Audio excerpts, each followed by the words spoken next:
ফরিদপুরের সদরপুরে ঘটেছে এক চাঞ্চল্যকর ঘটনা। স্বামীকে হত্যার উদ্দেশ্যে ঘুমের ওষুধ মিশিয়ে দুধ খাওয়ানো, ঘরের মেঝে খুঁড়ে তৈরি করা গর্ত, এমনকি লাশ গুমের পরিকল্পনার পেছনে স্ত্রী ও তার পরিবারের বিরুদ্ধে অভিযোগ উঠেছে। স্থানীয়দের অভিযোগ, পারিবারিক বিরোধ ও টাকার লেনদেনের জেরে পরিকল্পিতভাবে হত্যা চেষ্টা চালানো হয়। ফরিদপুর সদরপুর উপজেলার ভাসানচর ইউনিয়নের মুন্সি গ্রাম। এখানেই শুক্রবার রাত 1টার দিকে ঘটে এক শিউরে ওঠার মতো ঘটনা। স্থানীয়রা জানান, দুধের সঙ্গে মেশানো হয়েছিল ঘুমের ওষুধ।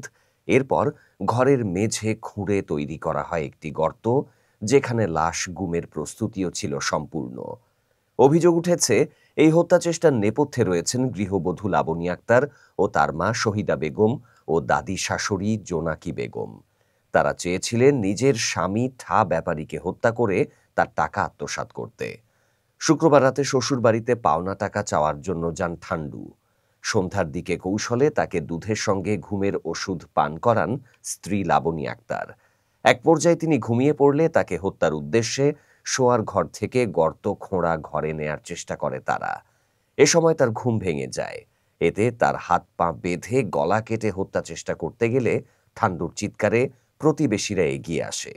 লোকজনের উপস্থিতি টের পেয়ে হাত পা বাঁধা অবস্থায় তাকে রেখে বউ শাশুড়িরা পালিয়ে যায়। পরে আরও লোকজন জড়ো হয়ে ঠান্ডু ব্যাপারীকে উদ্ধার করে। ঠান্ডুর চাচা রমজান আলীর ভাষ্য, শ্বশুরবাড়ির পাশের জমি কেনার জন্য বায়না করেন ভাতিজা ঠান্ডু। এ নিয়ে প্রায় 11 লাখ টাকা শ্বশুরবাড়ির লোকজনের কাছে জমা দেন তিনি। গতকাল রাতে ঢাকা থেকে আরও প্রায় 70,000 টাকা নিয়ে আসেন ঠান্ডু।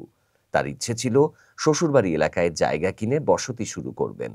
মূলত ওই টাকা আত্মসাতের জন্য কৌশলে হত্যা করতে চেয়েছিল তারা।